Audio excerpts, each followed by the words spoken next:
முன்னாடி வந்து நீங்கள் முன்னாடி வந்து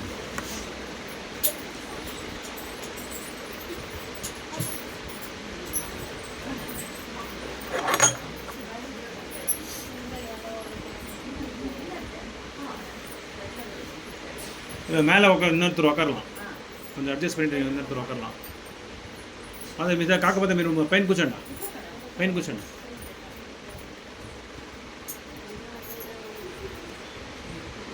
ఓం నమో భగవతే వాసుదేవాయ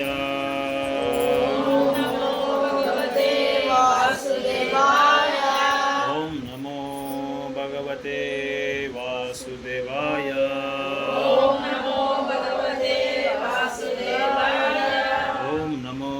భగవతే వాసుదేవాయ నారాయణం నమస్కృత్యం నరం చైవ నరోత్తమం దేవీం సరస్వతిం వ్యాసం తదో జయముదిరియే నష్టప్రాయేషు అభద్రేషు నిత్యం భాగవత సేవయా భగవతే ఉత్తమ శ్లోకే భక్తిర్భవతి నైష్ఠికే మూకాం కరోతి వాచాలాం అంగుం లంఘాయతే గిరిం యత్కృపాతం వందే శ్రీగురుం దీనతారిణం పరమానంద మాధవా శ్రీ చైతన్య ఈశ్వరా కృష్ణాయ వాసుదేవాయ దేవకీ నందనాయ చ నందగోపకుమారాయ గోవిందాయ నమో నమః కృష్ణాయ వాసుదేవాయ దేవకీ నందనాయ చ నందగోపకుమారాయ గోవిందాయ నమో నమః నామ చింతామణి కృష్ణ చైతన్య రస విగ్రహ పూర్ణశుద్ధో నిత్యముక్తో అభిన్నత్వం నామ నామినే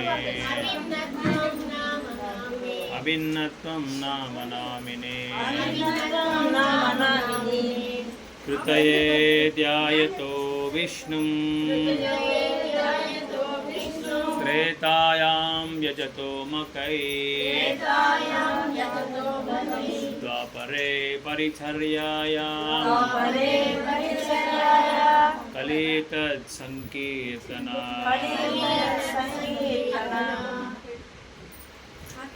హరే కృష్ణ. అందరికీ స్వాగతం, సుస్వాగతం. నరసింహమూర్తి ప్రభుకి స్వాగతం. రండా మా ఇంట్లో రండా.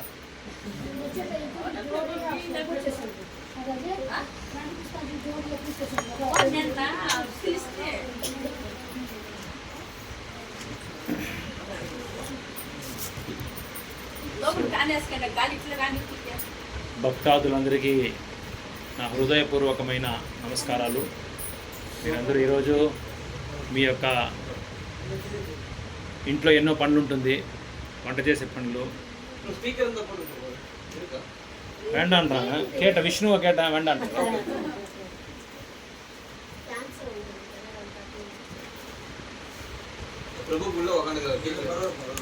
ஓ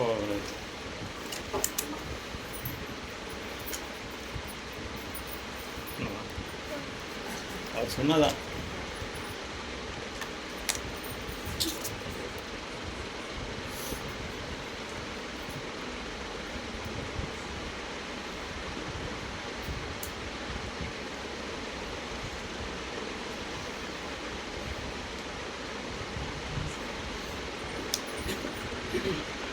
హరే కృష్ణ. హరే కృష్ణ. క్లారిటీ ఉందా? ఓకే. సో మీ యొక్క పనులంతా వదిలేసి భగవంతుని కోసము ఈ యొక్క సత్సంగానికి వచ్చిన మీ అందరికీ మళ్ళీ స్వాగతం పలుకుతున్నాను. హరే కృష్ణ. సో ఈ యొక్క మాసాన్ని దామోదర మాసం అని చెప్తారు. మనము చాలాసార్లు మనం వినబడినాము. వ్రతంలో చాలా శ్రేష్టమైన వ్రతము, చాలా అత్యంతమైన వ్రతము ఏకాదశి వ్రతము అంటాము. వైష్ణవుల్లో చాలా శ్రేష్టమైన వైష్ణవుడు, చాలా ముఖ్యమైన వైష్ణవులు, అత్యంతమైన ప్రముఖ వైష్ణవుని వచ్చి మనము శివుణ్ణి చెప్తాము. వైష్ణవానాం యథాసంభవం చెప్తాము. నదుల్లో చాలా శ్రేష్టమైంది, చాలా అత్యంతమైన ఒక నది, పవిత్రమైన నది అంటే మనము గంగా గురించి చెప్తాము. గంగా నది అని చెప్తాము. శాస్త్రాల్లో, పురాణాల్లో, ఆధ్యాత్మికమైన గ్రంథాల్లో చాలా ఉన్నతమైన గ్రంథము, చాలా శ్రేష్టమైన గ్రంథం ఏది అంటే శ్రీమద్ భాగవతం అని చెప్పబడుతుంది. అలాగే మాసాల్లో చాలా శ్రేష్టమైన మాసము, ఆధ్యాత్మికమైన లాభాలు అన్లిమిటెడ్ అని చెప్తాం మనం ఆంగ్లంలో.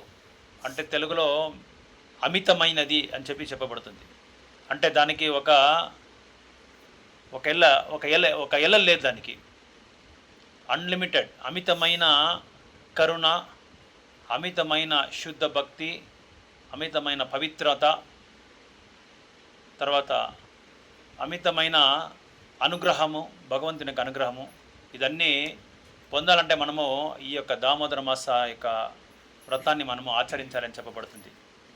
మీ యొక్క అదృష్టం చాలా బాగుంది, మీరందరూ భాగ్యవంతులు. ఎందుకంటే ఇంకా దామోదర మాసం ఇంకో బుధవారం వరకు, బుధవారంలో అది ముగింపు అవుతా ఉంది.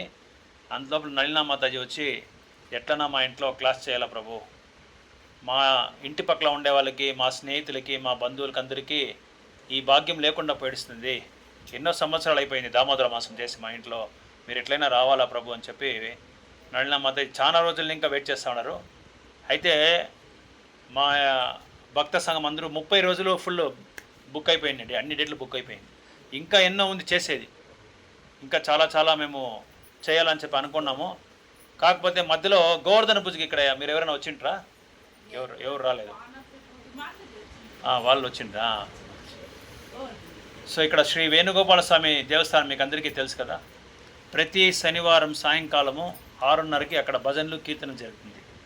ప్రతి శనివారం సాయంకాలం 6:30కి. 7 గంటలకి భగవద్గీత ఉపన్యాసం జరుగుతుంది, తమిళ్లో జరుగుతుంది. ఇంకా కొద్ది రోజుల్లో ఈ యొక్క మేము దీన్ని మూకండపల్లి అని మేము అని చెప్పలేదు, ముకుండపల్లి అని చెప్పి పేరు పెట్టినాము. ముకుంద. మీకేమైనా అభ్యంతరం ఉందా అట్లా చెప్తే? మీకు కాదు, వీళ్ళకి వచ్చిండే వాళ్ళకి. ఎందుకు ఆ పేరు పెట్టినామంటే భగవంతుని యొక్క పేరు దీనికి ముందు అదే పేరు ఉండిందని చెప్పి చాలామంది చెప్పినారు. మాతాజీ, మా జగదీశ మాతాజీ చెప్పి దీని పేరు యాక్చువల్గా ముకుందపల్లిదా ఉండింది, ఏమో తెలీదు ప్రజలు ముకుండపల్లి అని చెప్పి దాన్ని చేంజ్ చేసిరని చెప్పి మాతాజీ చెప్తా ఉండ్రి. సో మేము ఇక్కడ ముకుంద అంటే భగవంతుని యొక్క పేరు, ముక్తినిచ్చేవాడు ముకుంద అని చెప్పి చెప్తారు. సో ప్రతి శనివారం సాయంకాలము, అందరికీ తెలుగు వస్తుంది కదా? Very good. సో ప్రతి శనివారం సాయంకాలం మీరు అక్కడ మీ యొక్క సమయాన్ని ముందే మీరు ప్లాన్ చేసుకుంటే 6:30 గంటలకు ఒక్కడ వస్తే అక్కడ భజనలు, కీర్తన, వేణుగోపాల స్వామి ముందు నిలుచుకొని మేము భజనలు చేస్తాము ప్రతి శనివారం సాయంకాలం. 7 గంటలకి జప మెడిటేషన్ ఉంటుంది. తర్వాత 8:30కి ప్రశ్నలు ఉత్తరాలు ఆ యొక్క సెషన్ ఒకటి ఉంటుంది. తర్వాత భగవద్గీత యొక్క ఉపన్యాసాలు జరుగుతూ ఉంటుంది. సో మీరు ప్రశ్న చేయొచ్చు, ఎందుకు ఇదంతా మేము చేయాలా? మేము ఆల్రెడీ మీకు ముందే మేము భక్తి చేస్తూ ఉంటుంది, మీరు నిన్న మన వచ్చిన వాళ్ళు అని చెప్పి మీకు ఒక ఇది రావచ్చు, ఒక అనుమానం, సంశయం రావచ్చు. సో మీరు అనుకున్నట్లే నాకు కూడా మా గురువులు, మా యొక్క వైష్ణవ సోదరులందరూ వాళ్ళు చేసేటప్పుడు నేను వాళ్ళకి ఈ ప్రశ్నే అడిగినాను, మీరేం ప్రభు ఇప్పుడు మీరు చేస్తూ ఉన్నారు, మేము చిన్నప్పుడు ఇంకా చేస్తూ ఉన్నాము అంటే మా ఇంటి దేవుడు వచ్చి బన్నెరగట్ట, అందరికీ తెలుసు. మీ బన్నెరగట్ట వినపడ్డారు మీరు? ఆ, సో బన్నెరగట్ట వచ్చి ఇక్కడ వెంకటరమణ స్వామి అక్కడ ఉన్నారు. చెంపకధామ అని చెప్పి పేరు అక్కడ. ఎందుకంటే ఆ భగవంతుడు వచ్చే ముందు అక్కడ చెంపక పూలు అక్కడ వదులుతూ ఉన్నంట. ఇప్పుడు చెంపక మాన ఒకటి ఉండినంట, దానికి అక్కడ ఆ పేరు చెంపకధామ అని చెప్పి పేరు పెట్టేసి అక్కడ బన్నెరగట్ల. సో మేము ముందు ఇంకా మేము చిన్నప్పటి ఇంకా అక్కడ పోతూ ఉంటాము, మా ఇంటి దేవుడు అదే, మీరేం కొత్తగా చెప్పేది అని చెప్పి నేను అట్లే అనుకున్నాను. తర్వాత ఈ యొక్క కృష్ణ చైతన్య సంఘానికి వచ్చిన తర్వాత నాకు తెలిసింది ఇంత పెద్ద సముద్రం ఉందా అని చెప్పి. ఇదంతా మనం నేర్చుకోవాలన్నా, ఇదంతా మాకు తెలియకుండానే మేమేదో డైలీ పూజ చేసేది, భగవంతునికి దేవస్థానం పోయేది, గంట కొట్టేది, తర్వాత తీర్థం తీసుకొని వచ్చేది, అదంతా కరెక్టే, ఓకే, దాన్నంతా ఏమి వద్దు, ఎవరు దాన్ని నిర్లక్ష్యం చేయకూడదు. బట్ దాని ఇంకోటి ఏమంటే ముఖ్యమైన విషయము, ఎందుకు మనము భగవంతుని యొక్క దర్శనం చేయాలి, ఎందుకు భగవంతుని యొక్క దేవాలయంకి వెళ్ళాలి, ఇదంతా ఎందుకు మనం వినాలి అంటే, ఇప్పుడు మనకు ఒక స్నేహితుడు ఉన్నాడు అనుకోండి, ఆ స్నేహితుని గురించి చాలా ఆప్యాయంగా మనం నడుచుకుంటూ ఉంటాం వాళ్ళ దగ్గర. ఆయన గురించి మనము స్నేహితం చేసే ముందు మనం ఏం చేస్తాం, వాళ్ళ గురించి అంతా మనము ఇన్ఫర్మేషన్ గ్యాదర్ చేసుకుంటాం, వాళ్ళ యొక్క విచారణ చేస్తాం, వాళ్ళు ఎవరు, ఆయన బ్యాక్గ్రౌండ్ ఏమి, వాళ్ళ యొక్క పెద్దవాళ్ళు ఎవరు, అన్నీ మనము విచారించుకుంటాం. అలాగే ఇక్కడ సాధారణమైన ఒక స్నేహితుని సంబంధం కూర్చుకోవడానికే మనము ఒక పెద్ద రీసెర్చ్ చేస్తాం. అప్పుడు భగవంతుని గురించి మనం తెలుసుకోవాలంటే ఇంచుమించుగా ఒక్క జన్మ మనకి చాలదు అని చెప్తున్నారు. ఒక్క జన్మ చాలదు. ఎన్ని జన్మలు కావాలో చెప్పండి చూస్తాము భగవంతుని మనం అర్థం చేసుకోవాలంటే.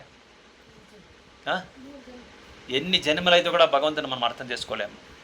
భగవంతుని యొక్క సోదరుడు బలరాముడు, అతని యొక్క అవతారము, మొదటి అవతారము బలరాముడు.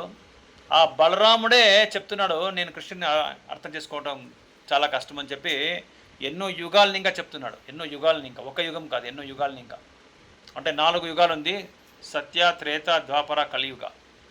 ఇలాంటి యుగాలు ఎన్నో అయిపోయింది, ఇంకా నేను అర్థం చేసుకోలేదు భగవంతుని అని చెప్తున్నాడు. సో భగవంతుని మనము అర్థం చేసుకోవడానికి మనమేం కావాలి, మొదలు భక్తులు కావాలా. మనం భక్తులైతేనే భగవంతుని మనం అర్థం చేసుకోగలుగుతాం. మేము ఒకసారి సేలంలో సెంట్రల్ ప్రిజన్ ఉంది, సెంట్రల్ జైలు.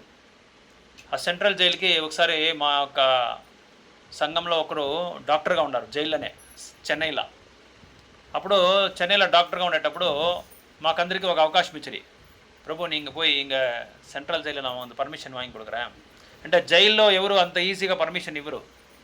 ఆ మాతాజీకి చాలా అక్కడ ఇన్ఫ్లుయెన్స్ ఉంది, అందరూ తెలిసిన వాళ్ళు ఉన్నారు కాబట్టి వాళ్ళని అక్కడ వాళ్ళ పర్మిషన్ తీసి ఇక్కడ జైలర్కి ఫోన్ చేసి చెప్పినారు, ఇట్లా మా వాళ్ళు వస్తున్నారు, వారం వచ్చి వాళ్ళు ఇక్కడ మీ ఖైదీలకు అందరికీ ఆ జ్ఞానాన్ని ఇస్తారు, భగవద్గీత జ్ఞానాన్ని ఇస్తారని చెప్పినానికి వాళ్ళు కూడా ఒప్పుకొని మాకు పర్మిషన్ ఇచ్చి. అప్పుడు మేము వెళ్ళి ఒక్కొక్కరు ఒక్కొక్క సెల్లో మేము ప్రీచింగ్ చేస్తామండి, ప్రచారం చేస్తామండి. మొదటిసారి నేను అక్కడ పోయి కూర్చున్నప్పుడు ఉపన్యాసం అంతా జరిగిన తర్వాత ఆయన ఒక ఖైదీ అడిగినాడు. ఏమని అడిగినంటే, நீங்கள் இவ்வளோ பேசுகிறீங்களே, நீங்கள் பார்த்துருக்கீங்களா భగవాన్ అని అడిగినాడు. మీరు ఇంత మాట్లాడతారు కదా, మీరు ఎప్పుడు భగవంతుని చూసినారా అని అడిగినాడు ఆయన. ఆయన జస్ట్ 3 మర్డర్లు చేసినాడు, అంతే, ఎక్కువగా లేదు, జస్ట్ 3. సో నేను వాళ్ళకి జవాబ్ని నేనేమో ఉత్తరం వానికి ఆన్సర్ ఇచ్చినానంటే, పారంగా నమ్మ భగవంతుని మనము చూడాలి అంటే ఈ యొక్క నగ్నమైన నేత్రాల్లో మనం చూడలేం భగవంతుని చూడాలంటే భగవంతుడు కృష్ణుడు చెప్తాడు భగవద్గీతలో, భక్త్యామాం అభిజానాతి యావాం యశ్చస్వి తత్వతః అని చెప్తున్నారు. నన్ను నువ్వు అర్థం చేసుకోవాలంటే, నా గురించి తెలుసుకోవాలంటే నువ్వు నాకు భక్తుడు కావాలని చెప్తున్నారు. ఇప్పుడు మనం ఒక ప్రధానమంత్రిని చూడాలంటే మనం ఏం చేయాలంటే, మొదలు ఆ ప్రధానమంత్రి గురించి ప్రోటోకాల్ అన్నీ మనం తెలుసుకోవాలి, నియమాలన్నీ మనం తెలుసుకోవాలి, ఎట్లా వాళ్ళని చూడాలి, ఎవరిని మనం కలుసుకోవాలి, ఇదన్నీ మనం తెలుసుకునే వారిని చూడడానికి అవుతుంది. ఆఫ్టర్ ఆల్ ఇక్కడ లోకల్లో ఉండే కౌన్సిలర్ని చూడాలంటే కూడా మనం ఆయన దగ్గర అపాయింట్మెంట్ తీసుకోవాలా. ఆయన ఎప్పుడు ఇంట్లో అవైలబిలిటీ ఉన్నాడు, వాళ్ళకి ఫోన్ చేసి వాళ్ళకి కాల్ చేసి ఈ టైంలో నేను రావచ్చు, అదంతా మనము లోకల్ కౌన్సిలర్ని అప్పుడు ప్రధానమంత్రి అంటే చూసుకోండి, దేశానికే ప్రధానమంత్రి, అంతర్జాతీయానికే ఒక పెద్ద నాయకుడు అనుకోండి వాళ్ళు. అలాంటి వాళ్ళని చూడాలంటే కుదరదు, అది అపాయింట్మెంటే ఇచ్చలేదు. అలాంటిది యావత్ జగత్తునే, యావత్ సృష్టినే సృష్టించిన ఈ భగవంతుని మనం అర్థం చేసుకోవాలంటే ఒక్క జన్మ చాలదు అని చెప్తున్నారు. ఒకే ఒక జన్మ చాలదు, ఎన్నో జన్మలు మనం తీసుకోవాలి, ఎన్నో యుగాలు అవుతుంది అని చెప్తున్నారు. బ్రహ్మ కూడా బ్రహ్మ సమేతలు చెప్తారు, పంతస్తు కోటి శతవత్సర సంప్రగమ్యో వయోరథోపి మానసో మునిపుంగవానం గోవిందమాది పురుషం తమహం భజామి అంటారు. అంటే ఎన్నో యుగాల నుంచి ఋషులు మునివర్లు వీళ్ళందరూ భగవంతుని పట్టుకోవడానికి చాలా ప్రయత్నం చేస్తూనే ఉన్నారు. ఇంకా వాళ్ళ చేతి కాదు భగవంతుని పట్టుకోవడం, అంటే అతని యొక్క కరుణ పొందడానికి, అతని యొక్క అనుగ్రహం పొందడానికి చాలా చాలా ప్రయత్నం చేస్తూనే ఉన్నారు. వాళ్ళ చేతి కాదు. భగవంతుని మనము అనుగ్రహము కరుణ మనం పొందాలంటే చాలా సింపుల్, చాలా సింపుల్. సరళంగా మనం ఏం చేయాలంటే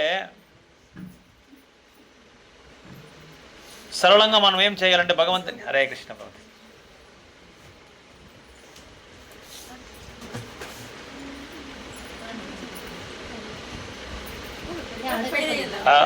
లోపల చేరుందా వచ్చిన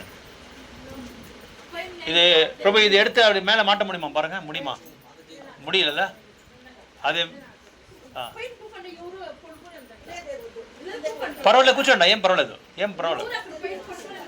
పైన కూర్చోండి పర్వాలేదు.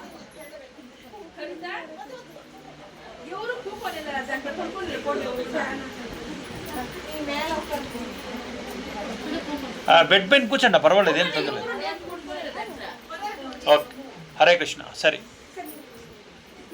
సో ఇట్లా మీరు కొంచెం ముందు రండి, ఇట్లా మీరు కొంచెం ముందు రండి. రైట్, కొంచెం ఓకే.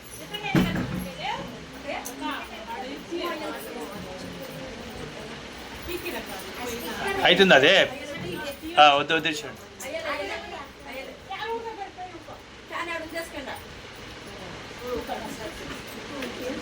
సో భగవంతుని యొక్క భక్తుడు మనం కావాలంటే మనకు ఎవరు కావాలి? గురువు కావాలా? గురువు లేని విద్య గుడ్డి విద్య అంటాం మనం. సో గురువుని మనం సంప్రదించాలి. అలాంటి ఆ గురువుకి తగిన జ్ఞానం ఉండాలి, శాస్త్రాల్లో తగిన జ్ఞానం ఉండాలి.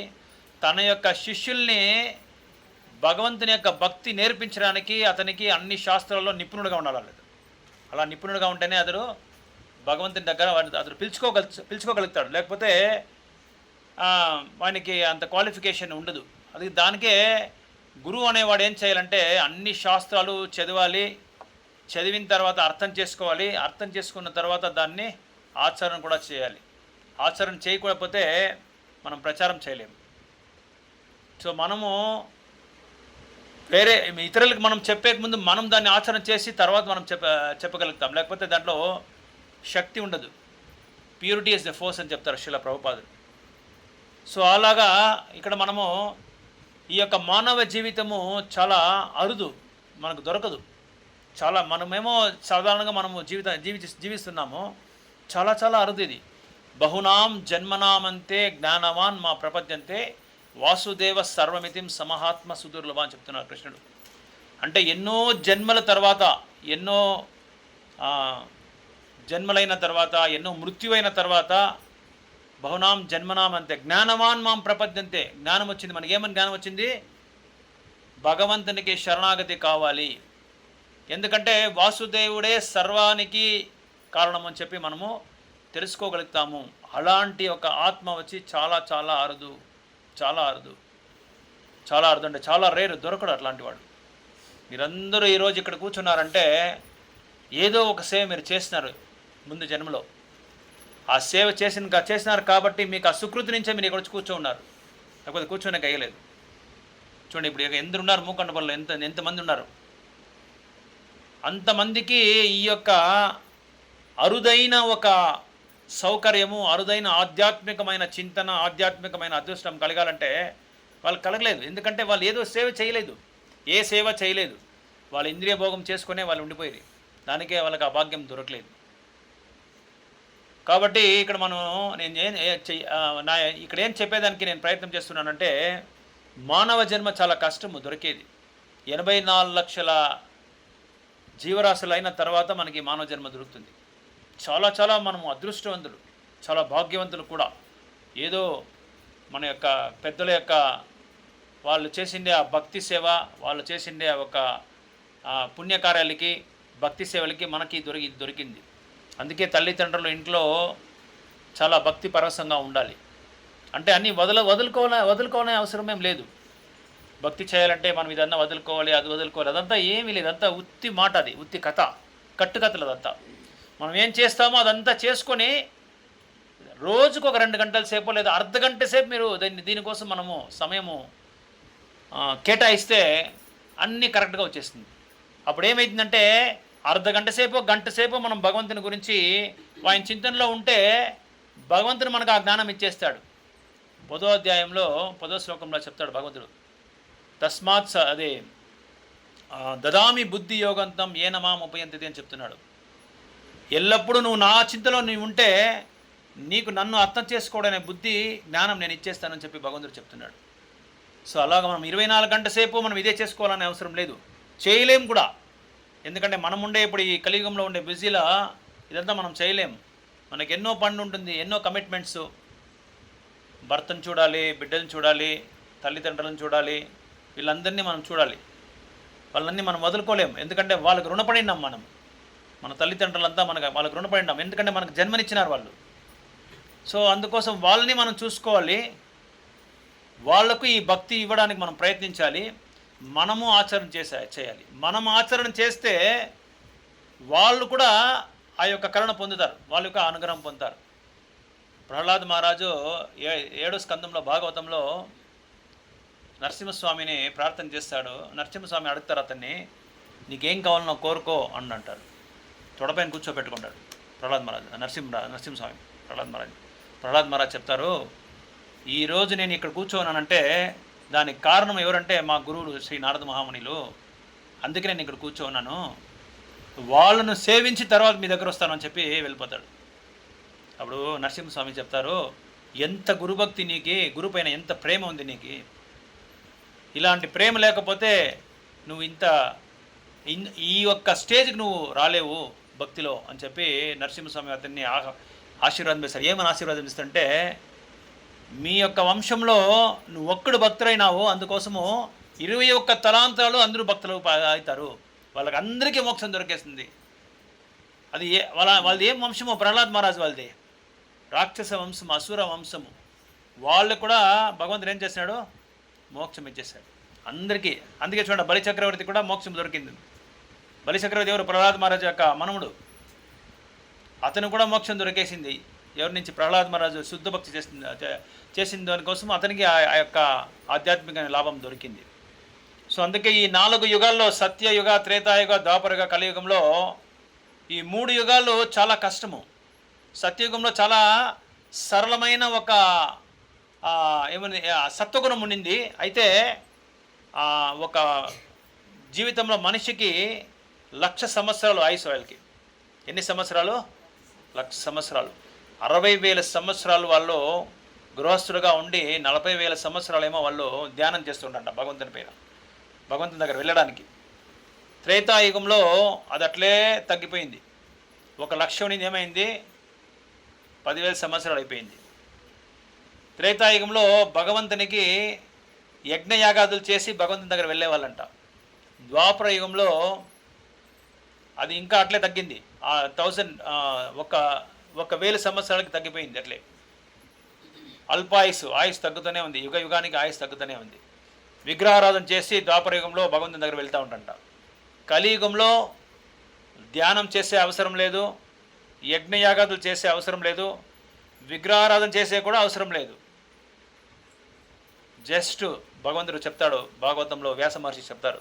ఏమని చెప్తారంటే, యజ్ఞార్థాత్ కర్మనో అన్యత్ర లోకోయం కర్మబంధన. నన్ను మీరు సంతృప్తి చేస్తే ఈ యొక్క కర్మబంధనానికి మీరు విడుదలవుతారు. మీకోసం మీరు సంతృప్తి చేసుకుంటే ఏమవుతారు? ఇక్కడే సైకిల్ చైన్ మాదిరిగా మీరు ఇక్కడే చుడుతూనే ఉంటారు.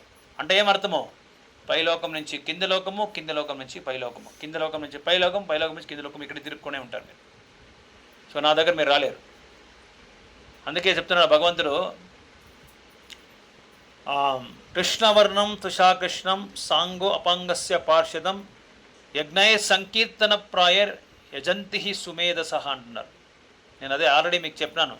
సుమేధసహ அப்படிంటే మేధ అంటే మేధావులు, మేధావులు అంటే చాలా జ్ఞానవంతులు, చాలా విద్యావంతులు, పండితులు.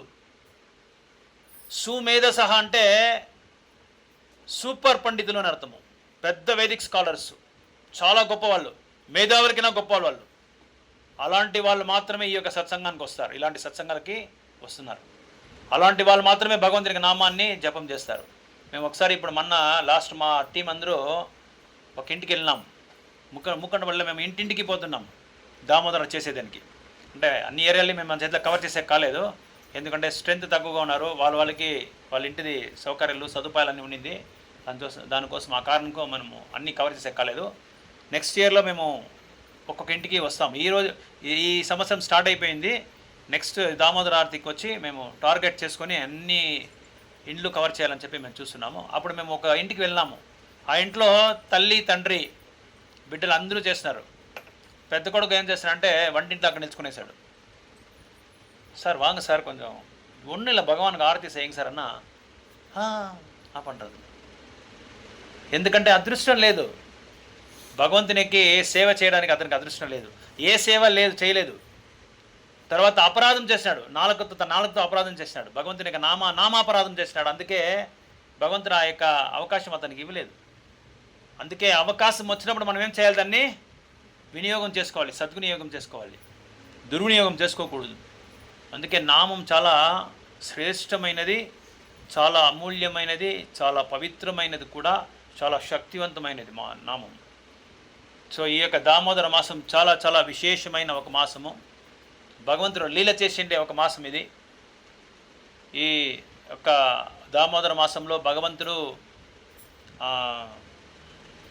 అంటే భగవంతునికి చాలా పేర్లు ఉన్నాయి.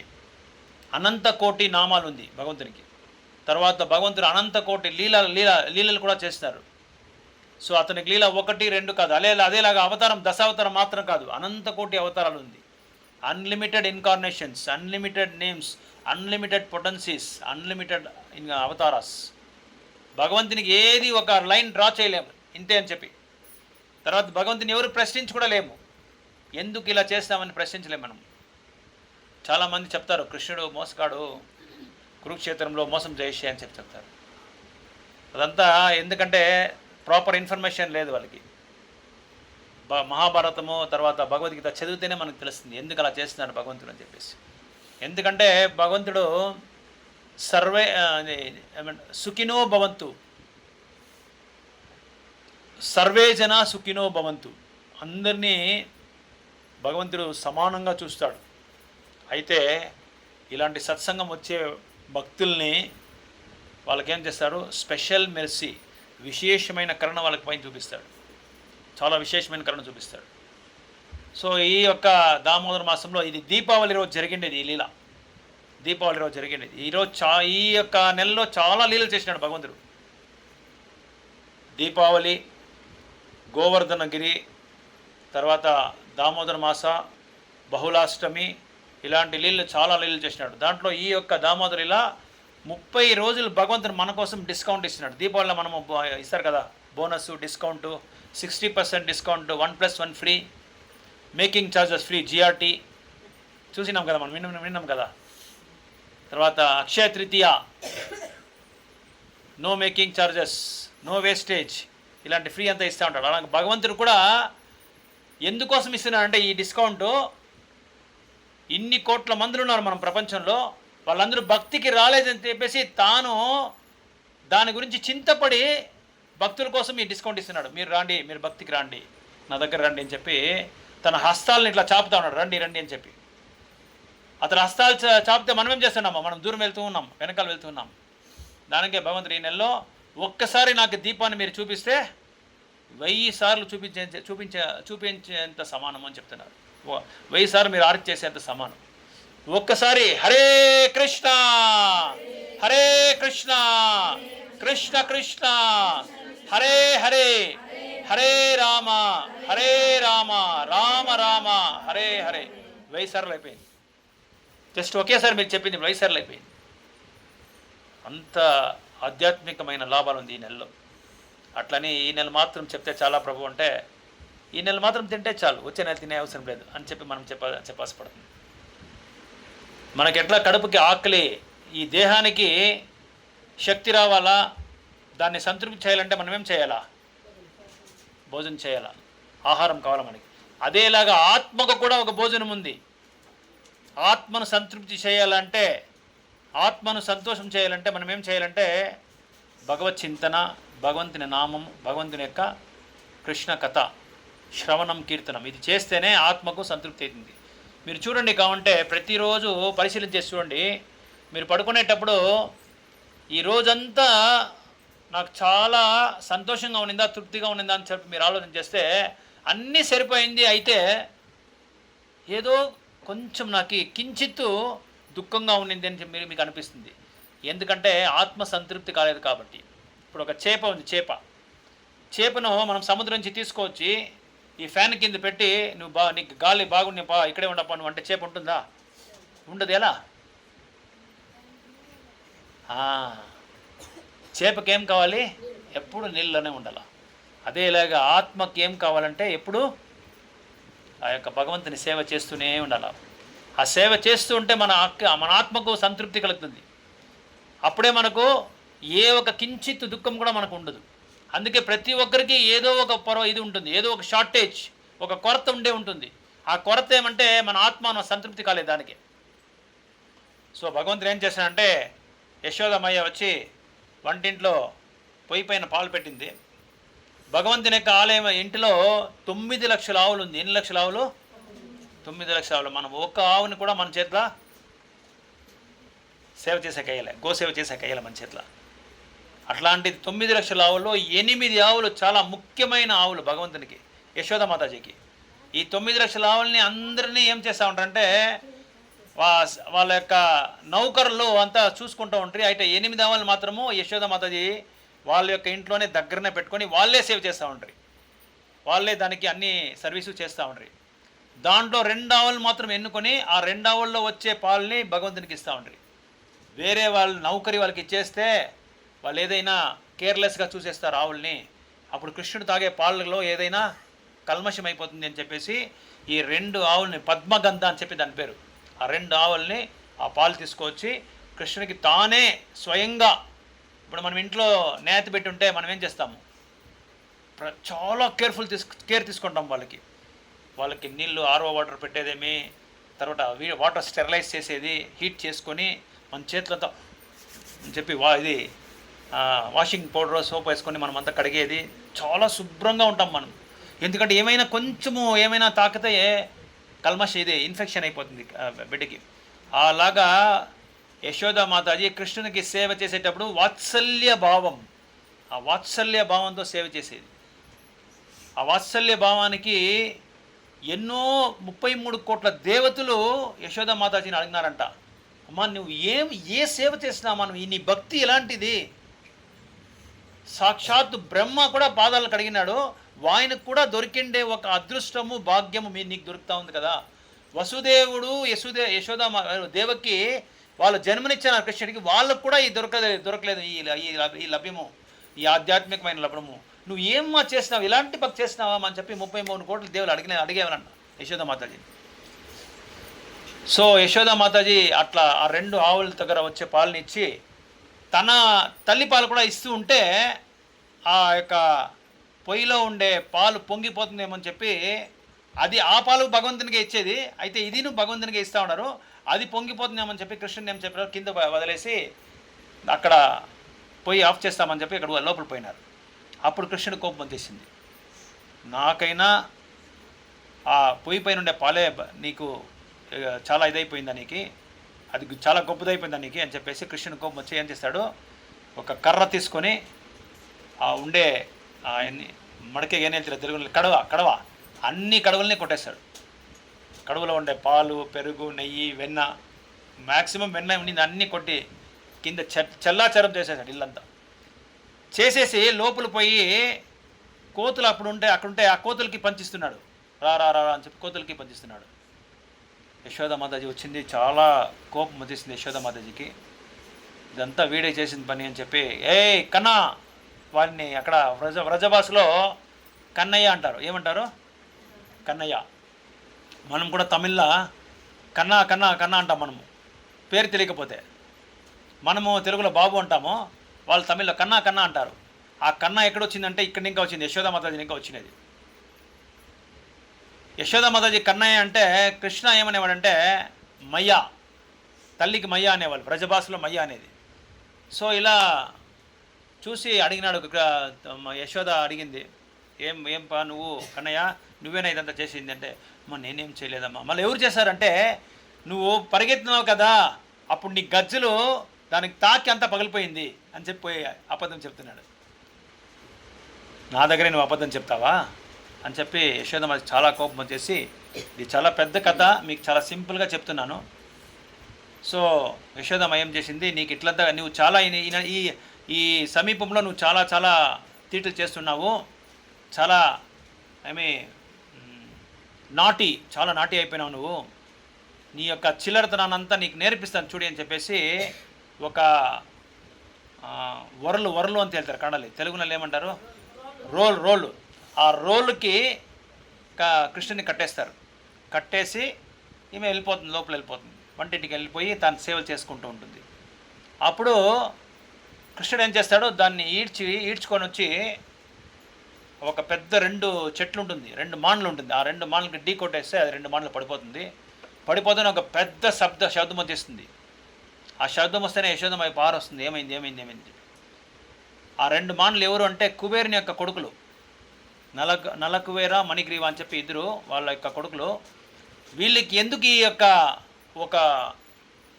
యొక్క రూపం వచ్చింది అంటే, ఒకసారి వీళ్ళు అమ్మాయిలతో జలక్రీడలు ఆడుతూ ఉంటారు. జలక్రీడలతో ఆడేటప్పుడు నగ్నంతో బట్టలు లేకుండా ఆడుతూ ఉంటారు. అప్పుడు నారదముని వస్తూ ఉంటే ఆ అమ్మాయిలు ఏం చేస్తారు, మహామునులు వస్తున్నారని చెప్పేసి గుడ్డలు తీసుకొని కప్పుకున్నారు వాళ్ళు. వీళ్ళు ఏం చేస్తారు, ఎవరు వస్తే నాకేమి అహంకారం కదా, తండ్రి ఎవరో దేవతలకే డబ్బిచ్చేవాళ్ళు, కోశాధికారి, ట్రెషరర్. అందుకోసం వీళ్ళు అహంకారంతో, అందుకే డబ్బు కొత్తగా వచ్చేస్తే చాలామందికి అహంకారం వచ్చేస్తుంది. ఆ అహంకారంతో వీళ్ళు ఏం చేసి, ఎవరు వస్తే మాకేమని చెప్పేసి వాళ్ళు అక్కడే అట్లే నిల్చుకోండి, ఇది లేకుండా, గుడ్డలు లేకుండా. శాస్త్రాల్లో ఏం చెప్తారంటే, శరీరం ఎప్పుడు నగ్నంగా పెట్టుకోకూడదు, ఏదైనా దీంతో మనం కప్పుకోవాలని చెప్పి శాస్త్రాలు చెప్తుంది. సో నారదముని చూసి వీళ్ళకి చాలా అహంకారం, ఒక గుణపాఠం నేర్పియాలని చెప్పేసి వాళ్ళని శాపం ఇచ్చేశారు. మీరు నందమహారాజు వాళ్ళ ఇంట్లో వాళ్ళ యొక్క ఇంటి ముందు పెద్ద మానగా మీరు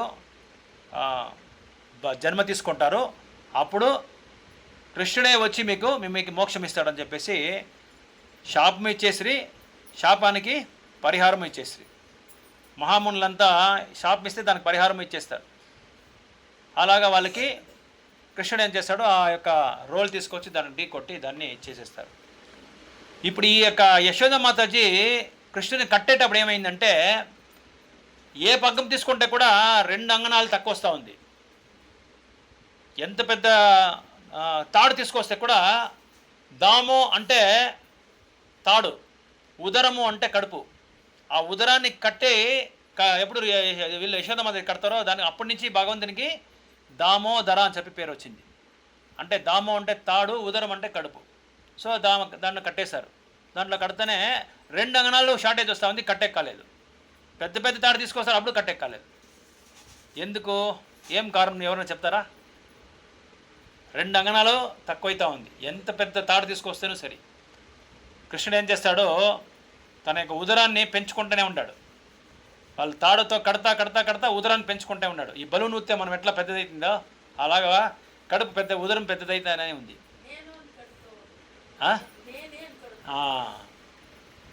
వేరే ఏమైనా సమాధానాలు ఊరికే ట్రై చేయండి, పర్వాలేదు. ఎందుకు 2 అంగనాలు తక్కువైతా ఉంది?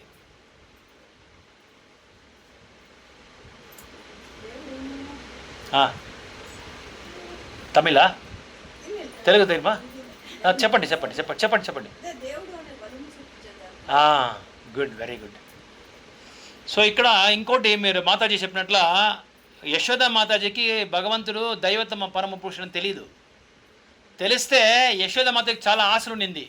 కృష్ణుని నేను పెంచాలి, పెద్ద చేయాలి అనే ఒక కోరిక. ఆ కోరికలు నెరవేర్చేదానికి కృష్ణుడు ఏం చేస్తాడు, తన బిడ్డగా వసుదేవునికి దేవకికి బిడ్డగా పుట్టాలని చెప్పి వాళ్ళ కోరిక ఉండింది.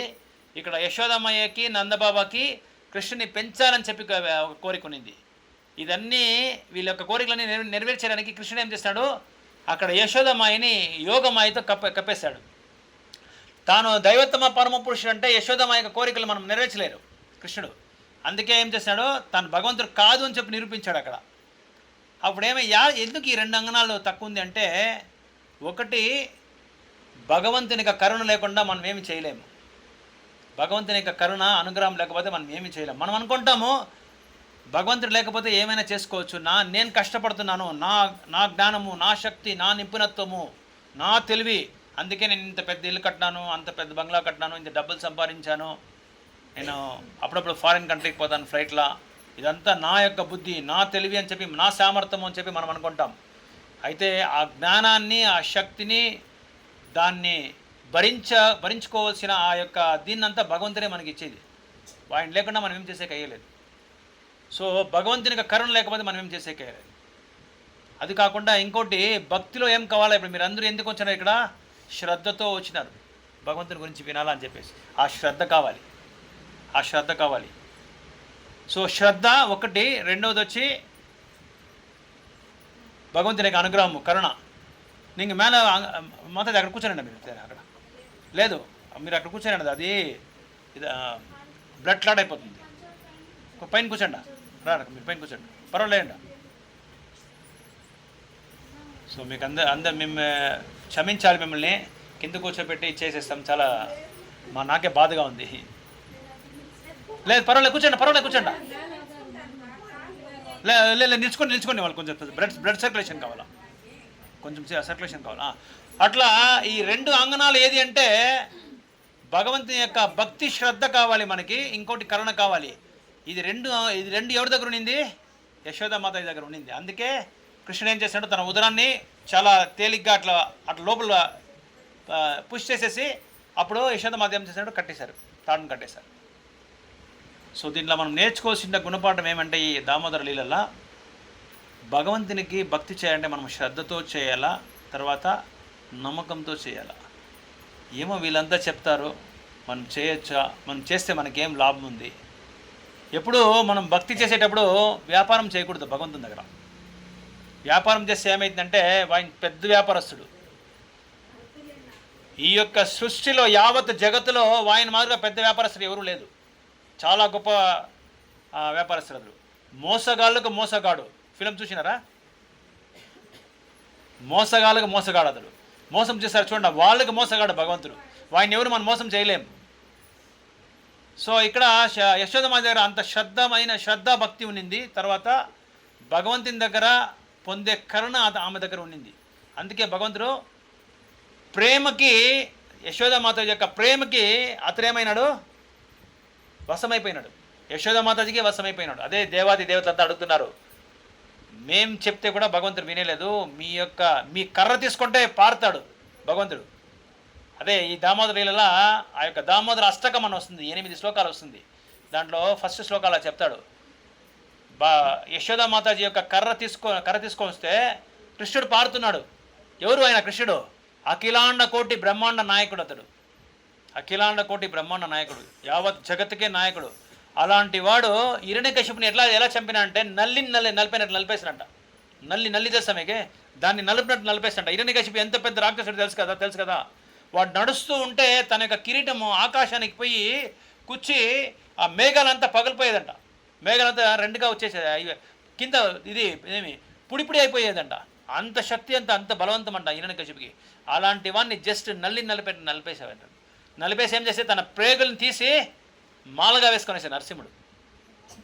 అలాంటి కృష్ణుడు సాధారణమైన ఒక కర్ర తీసుకొని యశోదమాత పరిగెత్తి వస్తూ ఉంటే కొట్టకి కృష్ణుడు పారిపోతున్నాడు. నన్ను కొట్టొద్దామా అని చెప్పేసి. తర్వాత పట్టుకున్నాక ఏమైంది, రెండు రెండు కర్రలు అది కర్రలతో ఇలా కళ్ళు ఉజ్జుకుంటూ ఉన్నాడు. కళ్ళు ఉజ్జుకొని నన్ను కొట్టొద్దమ్మా అని చెప్పి భయపడుతున్నాడు యశోద మాతాజీకి. అంటే కృష్ణుడు ఎవరికి భయపడడు. ఎవరికి భయపడతాడు? ప్రేమ భక్తికి మాత్రమే భయపడతాడు, వేరే దేనికి భయపడడు. మీరు ప్రేమ భక్తి ఇస్తే మీ ఇంటికి కూడా వస్తాడు భగవంతుడు. కాబట్టి మీరు కాబట్టి ప్రేమ భక్తి చేసి చూడండి, మీ ఇంటికి రేపే వచ్చి డోర్స్ నాక్ చేస్తాడు. అమ్మ మీ ఇంట్లో నేను ఉంటానమ్మా అని. ఒకసారి 6 గోస్వామి ఉన్నారు. సనాతన గోస్వామి, రూప గోస్వామి, రఘునాథ గోస్వామి, రఘునాథ భట్ట గోస్వామి, జీవ గోస్వామి, గోపాల భట్ట గోస్వామి. దీంట్లో సనాతన గోస్వామి ఇలా వీళ్ళు గోస్వామిలు అంటే వీళ్ళు బాబాల మాదిరిగా బృందావనంలో ఢిల్లీ నుంచి 150 కిలోమీటర్ దూరంగా ఉంటారు. చిన్న టవల్ ఇట్లా చుట్టుకుంటారు అంతే. పైన కూడా ఒళ్ళు పైన కూడా ఏమీ ఉండలే. చేతిలో ఒక జపమాల, ఎప్పుడు జపం చేస్తూ ఉంటారు. వీళ్ళకి ఇల్లు గృహము అదంతా ఏమీ లేదు. ఒక మాన కింద పనుకొనేస్తే నెక్స్ట్ డే వచ్చి ఇంకొక మాన కింద పనుకుంటూ ఉంటారు. వీళ్ళు తినేది ఏమంటే ఒకే ఒక దొన్న పాలు, 2 అరటిపండ్లు అంతే. మిగిలిన సమయం అంతా భాగవతం చదివేది, భగవద్గీత చదివేది, వేరే వాళ్ళకి ప్రచారం చేసేది. ఈ ప్రచారం చేస్తూ వాళ్ళకి ఆకలి అయ్యేదే తెలుస్తూ ఉండలేదంట. అప్పుడు ఎవరైనా వాళ్ళ శిష్యులు చెప్తే స్వామి మీరు పాలు ఇది తీసుకోవాలంటే అప్పుడు తీసుకునేవాళ్ళంట వాళ్ళు. ఇట్లా సనాతన గోస్వామి ఒకరోజు ఒక బృందావనంలో అడవిలో జపం చేస్తూ ఉంటే భగవంతుడు ఒక ఇలాంటి గృహస్థ ఇంట్లో విగ్రహం ఉండింది, ఇలాంటి విగ్రహం. అక్కడ వాళ్ళు నైవేద్యం చేస్తుంటే స్వామికి వాళ్ళ పేరు మదన్ మోహన్ విగ్రహం. అది స్వామికి ఒకరోజు ఒక ఐడియా వచ్చింది. ఏం ఐడియా వచ్చిందంటే ఇక్కడ ఈ యొక్క గృహస్థులు ఇచ్చే ఆహారం నాకేమో అంత సంతోషం లేదు, తృప్తి లేదు, నేను ఆ బాబా ఇంటికి వెళ్ళిపోతాను, బాబా దగ్గర వెళ్ళిపోతాను అని చెప్పి జ్ఞాపకం వచ్చిందంట. అప్పుడు నేరుగా ఆ బాబా దగ్గర పోయి అడిగినానంట, నేను నీ దగ్గరే ఉంటాను, అక్కడ నాకేమో సంతృప్తి లేదు అని చెప్పినంట. అప్పుడు బాబా చెప్పినంట, నా దగ్గర వస్తే ఎండిన రొట్టెలుదా ఉంటుంది నా దగ్గర, వేరే ఏమి నా దగ్గర లేదు, నువ్వు అక్కడే ఉండు. భగవంతుని చెప్తున్నారు, ఆజ్ఞాయిస్తున్నాడు భగవంతునికి, నువ్వు అక్కడే ఉండు, నా దగ్గర వస్తే ఏముంది ఎండిన రొట్టెలుదా నీకు దొరుకుతుంది అని చెప్పినాడంట. నువ్వు ఎండిన రొట్టెలు ఇస్తేనే పర్వాలేదు, నువ్వు ఏది ఇస్తేనే పర్వాలేదు, నేను నీ దగ్గరే ఉంటాను అంటాడంట. ఎందుకు? ప్రేమ భక్తి ఆయన దగ్గర ఉంది కాబట్టి. సరే ఆయన వచ్చేసాడు, దాన్ని వదిలేసి వచ్చేసాడు. ఈయన ఎట్లంటే మధుకరి అని చెప్పి పేరు. మధుకరి అంటే ఇలాంటి భక్తుల ఇంట్లో పోయి అంతంత పిండి పెట్టింటారు, గోధుమ పిండి అంతా పెట్టి వాళ్ళు వచ్చినప్పుడు బాబాలు వస్తే బాబాలకి ఇచ్చేసి వాళ్ళు ఏం చేస్తారు, దాన్ని రొట్టెలు కాల్చుకొని భగవంతునికి నైవేద్యం చేసి వాళ్ళు దాన్ని స్వీకారం చేసుకుంటూ ఉంటారు. అప్పుడు ఏమైందంటే ఒకసారి నెక్స్ట్ డే రాధా మదన్ మోహన్ వచ్చినారు, వాళ్ళకి ఆ రొట్టెలు కాల్చి భగవంతునికి నైవేద్యం చేస్తే మదన్ మోహన్ అంతా తీసుకున్న తర్వాత నెక్స్ట్ డే సనాతన గోస్వామిని పిలిచిరంట. బాబా రొట్టెలు చాలా బాగుంది, ఏమంటే కొంచెం ఉప్పు తక్కువ ఉంది, రేపు నుంచి కొంచెం ఉప్పు ఎక్కువ వేస్తావా అని అడగరంట. నేను నీకు ముందే చెప్పినాను, ఆ గ్రోసరీ ఇంట్లో ఉంటే నీకు రకరకాలుగా పెట్టేవాళ్ళు కదా నీకు ఆహారాలు, ఇప్పుడు ఉప్పు లేదంటావు, రేపు గరం మసాలా కావాలంటావు, ఇంకోటి లేదంటావు, పచ్చిమిరపకాయలు కావాలంటావు, ఇదన్నీ నా దగ్గర ఉంటుందా? నేను సాధారణమైన ఒక బాబా, నా దగ్గర ఏముంటుంది? ఎవరో మధుకరి ఇస్తారు, నేను తీసుకొస్తాను, నేను వంట చేసి మీకు నైవేద్యం చేస్తాను, దానికి నేను అక్కడే ఉండమని చెప్పను, నువ్వు ఎందుకు ఇక్కడ వచ్చినావు అని అడిగినానంట.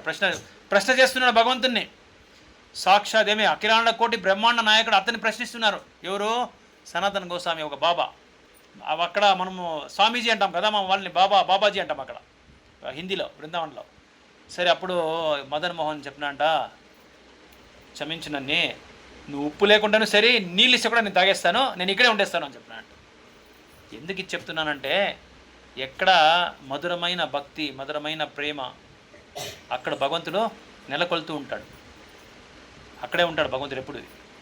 సో వెండి తట్లను, బంగారు తట్లను, రకరకాలైన ఆహారాలు, రకరకాలైన మధుపానీయాలు భగవంతుడు ఎప్పుడు ఎదురుచూడు. ఏం చేస్తాడు భగవంతుడు? ఏం ఎదురు చూస్తాడంటే పత్రం పుష్పం ఫలం తోయం యోమే భక్త ప్రేషది తదహం ఉపహృతం అస్నామి ప్రియతాత్మన. భక్తితో నువ్వు ఏమిస్తే కూడా నేను తీసుకుంటాను. పత్రం ఇస్తే పత్రం తీసుకుంటాను, ఆకు తులసి ఆకు ఇస్తే తీసుకుంటాను, ఒక గ్లాస్ నీళ్ళు ఇస్తే కూడా నేను తీసుకుంటాను, పుష్పాలు ఇస్తే కూడా నేను దాన్ని స్వీకారం చేస్తాను, నీళ్ళు ఇస్తే కూడా నేను స్వీకారం చేస్తాను. సో నాకేం కావాలి? హృదయపూర్వకమైన భక్తి ఇస్తే నేను ఏదైనా తీసుకుంటానని చెప్పి భక్తి అంటున్నాడు. సో దానికి మనం ఏం చేయాలంటే, ఇప్పుడు ఉండే కలియుగంలో భక్తి చేయాలంటే చాలా చాలా కష్టము, చాలా కష్టం. ఎందుకంటే ఫస్ట్ మనకేం లేదు, భక్తి చేయాలంటే సమయం లేదు, టైం లేదు. వేరే అన్ని చేసేదానికి మనకు టైం ఉంటుంది, అయితే భక్తి చేసేదానికి మాత్రం మనకి టైమే దొరికేలేదు. అందుకోసం మనం ఏం చేయాలంటే భగవంతుని కోసం ఒక 10 నిమిషాలు, 20 నిమిషాలు, 30 నిమిషాలు మనం కేటాయించాలి. సమయాన్ని కేటాయిస్తే మీరు ఒక్కరు భక్తి చేస్తే మీ ఇంట్లో వైకుంఠ గుణానువర్ణనే, వైకుంఠంలో ఉండే వాతావరణాన్ని మనం సృష్టి చేయొచ్చు మన ఇంట్లో. దానికి మనము ధ్యానం చేసేదో, తపస్సు చేసేదో, యోగా చేసేదో ఇదంతా ఏమి చేసే అవసరమే లేదు. ఉండే స్థలంలో స్థానే స్థితి. మీరు గృహిణిగా ఉంటారో, మీరు హౌస్ వైఫ్గా ఉంటారో, మీరు ఆఫీసుకి పోతారో, ఏమైనా మీరు చేయండి. అయితే మీరేం చేయాలంటే ఉండే స్థితిలోనో మీరు అనుకొని భగవంతుని యొక్క నామాన్ని మాత్రం మీరు జపిస్తే చాలు. ఎందుకు నామం మాత్రం చెప్తే చాలు అంటే శాస్త్రాల్లో అలా చెప్పబడింది. కలి సంతరణ ఉపనిషత్తు అని చెప్పి ఉపనిషత్తులో 108 ఉపనిషత్తులు ఉంది. దాంట్లో ఉపనిషత్తులో చెప్తారు, కలి సంతరణ ఉపనిషత్తులో కలేర్ దోష నిధి రాజా, ఇది భాగవతంలో, కలేర్ దోష నిధి రాజా అస్థియోకోన్ మహోగుణం కీర్తనాదేవ కృష్ణస్య ముక్త సంగ పరం వ్రజేత్. ఈ కలియుగం అన్నీ ఏమితో నిండింది? దోషాలతో నిండింది. ఈ దోషాలతో నిండింటే కూడా ఈ కలియుగంలో మనకు ఒక సువర్ణమైన అవకాశం ఉంది. ఏమది? ఈ యొక్క నామ సంకీర్తనం చేయడం వల్ల భగవంతుని మనము సరళముగా పొందుతాం. ఈజీగా మనం వెళ్ళిపోయే ఒక అవకాశం మనకు ఉంది. వేరే ఏ యుగంలో కూడా మనము అంత భగవంతుని దగ్గర మనం సరళంగా వెళ్ళలేం. ధ్యానం చేసే అవసరం లేదు, తపస్సు చేసే అవసరం లేదు, అడవికి పోయే అవసరం లేదు. ఉండే స్థలాన్నే మనం దేవాలయం చేసుకోవచ్చు. ఇల్లేం చేసుకోవచ్చు, మనము మంత్రాలయం చేసుకోవచ్చు. భగవంతుని యొక్క నామం జపం చేస్తూ ఉంటే ఇది ఇది ఆలయం అయిపోతుంది. ఎవరైనా చెప్పొచ్చు, దీనికి ఏ నియమాలు లేదు. వాళ్ళు చెప్పకూడదు, వీళ్ళు చెప్పకూడదు, నేను అది తింటాను, నేను ఇది తింటాను, నేను చెప్పలేదు, అదంతా ఏమీ లేదు. ఎవరైనా చేయొచ్చు, దీనికి ఏ నియమాలు లేదు, శాస్త్రాలను చెప్పబడింది. చండాలుడు కూడా ఈ నామాన్ని జపం చేయొచ్చు. చండాలుడు అంటే ఎవరు? కుక్క మాంసం తినేవాడు. అలాంటి వాడు కూడా భగవంతుని యొక్క నామాన్ని జపం చేస్తే అతడు కూడా బ్రాహ్మణుడైపోతాడు, భక్తుడైపోతాడు. అలాంటి వాడు కూడా భక్తుడైపోతాడు. సో ఈ హరినామం చెప్పడానికి, ఉచ్చరించడానికి ఏ నియమాలు లేదు, ఎవరైనా చేయొచ్చు, ఎక్కడైనా చేయొచ్చు. ఒకసారి రామాయణంలో మీరంతా వింటారో తెలీదు, హనుమంతుడు సంచారం చేస్తూ ఉంటాడు, జై శ్రీరామ్ జై శ్రీరామ్ జై శ్రీరామ్ అనుకొని. ఇప్పుడు ఏమైందంటే ఎవడో ఒక భక్తుడు దొడ్డు గదిలో ముగించుకొని తన యొక్క కార్యాలను ముగించుకొని వస్తుంటే అక్కడ వినబడింది హనుమానికి. ఎవరు ఆవిడ దొడ్లో పోయి భగవంతుని నామం చెప్పుకొని ఉన్నాడు, జై శ్రీరామ్ జై శ్రీరామ్ అని చెప్పి. హనుమంతుని కోపం వచ్చేసింది. సో అక్కడ నిల్చుకొని హనుమంతుడు వెయిట్ చేస్తా ఉన్నాడు, వీనికి సరిగా గుణపాఠం నేర్పారని చెప్పేసి. వాడు బయట వస్తేనే హనుమంతుడు అడిగినాడు, ఏం రా నీకేమైనా బుద్ధి ఉందా, పోయి దొడ్లో పోయి ఎవరన్నా ఇది భగవంతుని నామం చెప్తారా అని. అప్పుడు అతడు చెప్పినాడు, స్వామి నేను అక్కడ చేయకూడదంతా అనుకున్నాను, బట్ నా నోట్లోనే వస్తూనే ఉంది, నేనేం చేసేది, నామం వస్తూనే ఉంది. నేను స్టాప్ చేస్తాను, నా నోరు కూడా మూసుకున్నాను, అయితే కూడా నామం వస్తూనే ఉంది, నేనేం చేసేది అని చెప్పి హనుమంతునికి ఆ ఉత్తరం ఇచ్చిన తక్షణమే హనుమంతుని కోపం వచ్చేసి గదిలో తన యొక్క చెంపలకు ఒకటేసినాడు చూడండి, అది అట్లే ఊదిసింది, ఇంతలా ముదిశాడు, రెండు చెంపలు ఇట్లా ఇంతలా ముదిశాడు. సరే అది కొట్టేసి బాగా హనుమంతుడు వెళ్ళిపోయినాడు. వెళ్ళి రాముని చూడాలని చెప్పి రాముని పై చూస్తే రాముని దర్శనమే లేదు. అప్పుడు హనుమంతుడు చెప్పినాడు, రామా నేను నీ యొక్క దాసుడు హనుమంతుడు వచ్చినాను అని చెప్పి రాముడు చూస్తే, హనుమాన్ నేను చాలా బిజీగా ఉన్నాను, రేపు వచ్చేయి అని చెప్పినాడు రాముడు. లేదు మీరు లేకపోతే, మీ దర్శనం లేకపోతే నాకు నిద్ర రాదు, మిమ్మల్ని చూడాలి అని చెప్పి హనుమంతుడు ప్రాధేయపడితే అప్పుడు రాముడు ఇట్లా ఒక టర్న్ ఇచ్చినాడంట, దిశ తిరుక్కొని ఇట్లా దర్శనమిస్తే రాముని యొక్క చెంపుని ఇట్లా ముదిసిందంట. ఇదంతా కట్టుకథలు కాదు, ఇదంతా జరిగిండేది, త్రేతాయుగంలో జరిగిండేది ఇదంతా. అప్పుడు హనుమంతుడు అడుగుతాడు, స్వామి ఏమిటిది అన్యాయం, ఏమిటిది అధర్మం, ఎవరా దౌర్భాగ్యుడు అన్నాడంట హనుమంతుడు అన్నాడంట, నా భక్తుని అక్కడ దొడ్లో పోయి కొడుతూ కదా, అది నాకు వచ్చి తగిలింది ఆ ఏట్లు, ఆ దెబ్బలు అని చెప్పినట్టు. స్వామి అతను దొడ్లో నామం చెప్తున్నా అంటే, ఎక్కడేం చెప్తే ఏమి, దొడ్డి కూడా పవిత్రమైపోతుందంట నామం చెప్తా ఉంటే. ఇప్పుడు సూర్యుని యొక్క కిరణాలు పడితే ఆ దొడ్లో ఉండేదంతా ప్యూరిఫై అయిపోతుందంట, శుద్ధమైపోతుందంట. అలాంటిది నామము ఎక్కడ చెప్తే అక్కడ ఏమవుతుంది, అన్నీ శుద్ధమైపోతుంది. సో నామని ఎందుకు చెప్తానంటే నామ్నా మకారి బహుదాద నిజ సర్వశక్తి తత్రార్పిత నియమిత స్మరణేన కాల. ఈ నామంలో అన్ని శక్తులు నేను పెట్టానని చెప్పి భగవంతుడు చెప్తున్నాడు. సో ఈ నామం చెప్పడానికి ఏ నియమాలు లేదు, ఎవరైనా చెప్పచ్చు. కృష్ణుడు అట్లా చెప్పలేదు. కృష్ణుడి దగ్గర కృష్ణుడికి భక్తిని చేయాలంటే మన నియమాలు ఉంది. అయితే కృష్ణుడు ఏం చేస్తున్నాడు, చైతన్య మహాప్రభుగా 500 సంవత్సరాల ముందు వచ్చినాడు. 500 సంవత్సరాల ముందు వచ్చి ఎవరైనా ఈ నామాన్ని చెప్పండి పర్వాలేదని చెప్పినాడు. ఎవరైనా ఈ నామాన్ని చెప్పండి, ఈ నామాన్ని కీర్తించండి. ఎందుకంటే కృష్ణుడు ఏం చెప్పినంటే సర్వధర్మాన్ పరిత్యాజ అని చెప్పినాడు. నాకు శరణాగతి అయితేనే మీరు పాపాల నుంచి నేను దూరం చేస్తానన్నాడు. అయితే చైతన్య మహాప్రభు ఏం చెప్పినా అంటే మీరు ఏది చెప్పే అవసరం లేదు, మొదలు నా నామాన్ని ఉచ్చరించండి. మీరు నా నామాన్ని ఉచ్చరిస్తే చాలు మీరు నా దగ్గర వచ్చేస్తారని చెప్పి చైతన్య మహాప్రభు చెప్తున్నారు. టైం అయిందా మరి? ఇంకా టైం ఉందా?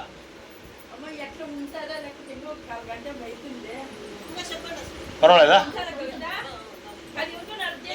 ఎవరికైనా అర్జెంట్ ఉంటే కాళ్ళ నొప్పులు, మోకాళ్ళ నొప్పులు, పాదాల నొప్పులు, ఓకే చెప్తా. Okay right. హరే కృష్ణ. కాలు వలికిది కొంచెం మౌనం. అది ఒకరంగా ఇది మీద ఒకరు పోంగ. చూడండి, మనకి 35 ఏళ్ళు అయితేనే కలియుగంలో మోకాళ్ళ నొప్పులు, పాదాల నొప్పులు, అన్ని నొప్పులు స్టార్ట్ అయిపోయింది అందరికీను, ప్రతి ఒక్కరికి. ఆ రోజుల్లో చూడండి 60, 70 ఏళ్ళు, 80 ఏళ్ళు అయితే కూడా కింది కూర్చొని వంట చేస్తూ ఉంటారు. ఇప్పుడు మన చేతిలో అయ్యలేదు చేసేకి. ఎందుకంటే రోజు రోజుకి ఏమైంది, సైన్స్ అండ్ టెక్నాలజీ పెరుగుతూనే ఉంది, అడ్వాన్స్ అయితేనే ఉంది. ఎంత పెరుగుతూ ఉంటే మనకేమైంది, వ్యాధులు వస్తూనే ఉంది, పెద్ద వ్యాధులన్నీ వస్తూ ఉంది. సైన్స్ అండ్ టెక్నాలజీ పెరుగుతూ ఉంటే విజ్ఞానము చాలా ఎత్తుకుపోతుంది, మన యొక్క వ్యాధులు కూడా ఎత్తుకుపోతూనే ఉంది. హాస్పిటల్కి పోతే ఒక సర్జరీకి 4 లక్షలు 5 లక్షలు తక్కువ లేదు. ఇది చీప్, అది తక్కువ బడ్జెట్. అది పెద్ద బడ్జెట్ అంటే 10 లక్షలు 20 లక్షలు. నీ రీప్లేస్మెంట్కి 5 లక్షల రూపాయలు పెద్ద హాస్పిటల్లో. ఇంత మాత్రం. ఎందుకంటే కారణం ఏమంటే మన యొక్క జీవనశైలి చేంజ్ అయిపోయింది.